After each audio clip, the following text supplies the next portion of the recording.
Hello? Hi, who's this? Hi, my name is Harry from Senior Benefits. How are you? Harry, can I tell you something? Yes. I don't like seniors, and I want them to have zero benefits. Yes. Yeah. All right, sounds good. And Okay. are you a smoker or non-smoker? Definite smoke. Hello, happy hump day. Today we talk about ease and Mexico again. I'm gonna move situations here just so I can be facing this better. Okay, cool.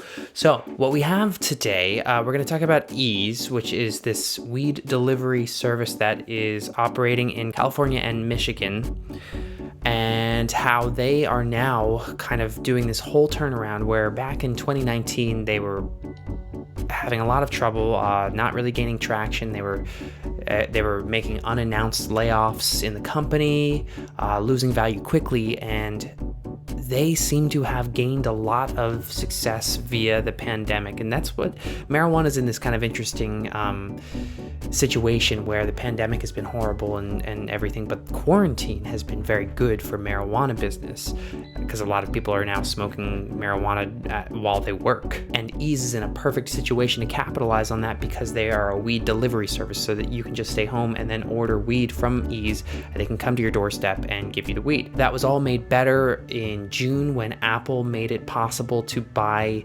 marijuana through their app store, through specific apps, as opposed to having to go to a website to buy marijuana. And so that just made it all the more easy to buy marijuana through Ease. Now it seems they've gotten a little bit cocky, and they are buying a company called Green Dragon, which is a rather big retail that operates in Colorado and Florida, which are the two other big marijuana locations that Ease is not operating within. So now they have the 4 gigantic places. I guess New York will soon be one of these gigantic places, and Ease, I'm sure will go there soon. But now they're in the 4 big places, and they are absolutely the biggest delivery service out there. They are killing it, whereas looking at their 2019 self, you wouldn't think that this was possible, but 2021 has been very good for Ease. We should see them probably expanding pretty rapidly in the coming months and years. Next up, this is a story that we have covered a bunch, and of course we'll cover it a bunch. We'll cover it a bunch until something happens, but Mexico is getting back into trying to create legislation that would make cannabis legal in the country, and it has been quite a rocky and complex road for the country. Back in 2018, the Supreme Court made it deemed it was unconstitutional for weed to be prohibited, and ever since then, the Senate has been trying to create legislation around marijuana to make it legal and to decriminalize. They have had the biggest trouble in the world, created so many extensions. The Supreme Court got fed up eventually and said, you know what, we're just going to decriminalize on our end, and then you kind of have to act because now it's going to be in this limbo period. So that happened in June, and ever since they have been again trying to create legislation, and the nitty gritty is almost impossible for the parties in Mexico to agree upon.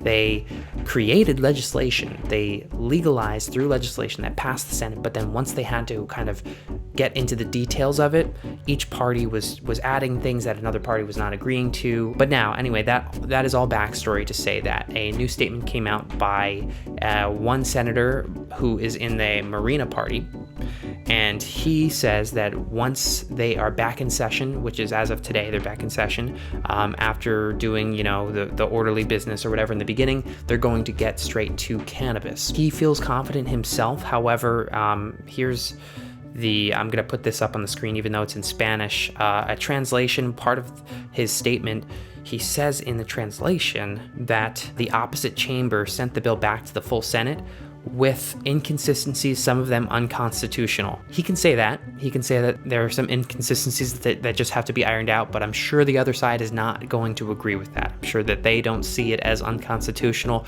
So clearly there are some disagreements here that still have a lot of working to do. No matter what else he says in this statement, I don't really put a whole lot of faith into his words, because I'm sure they're kind of going to be in the same position as they've been in since 2018 for 3 years now. Anyway, the story there is that they're giving it another shot. They are going to try again, and we'll see how that comes. But as for now, marijuana is decriminalized in Mexico. There's no market set up. There's no legalization status. There's no legislation, but it is decriminalized. So I guess we don't really know what that means, besides the fact that you can't really go to jail for it. There have been good things to come of this, but more than anything, it's just a murky situation. So hopefully they figure this out.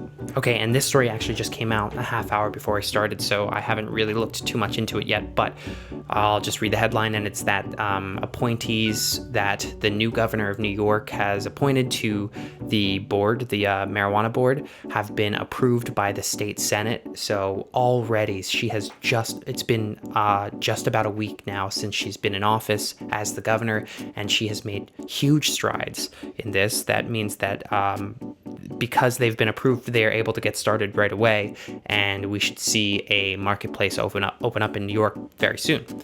Great news on that front. Much better than Mexico. Anyway, that's what we have today. We'll be back on Friday. I'll probably look into more of this story as well on Friday, so we'll see you then.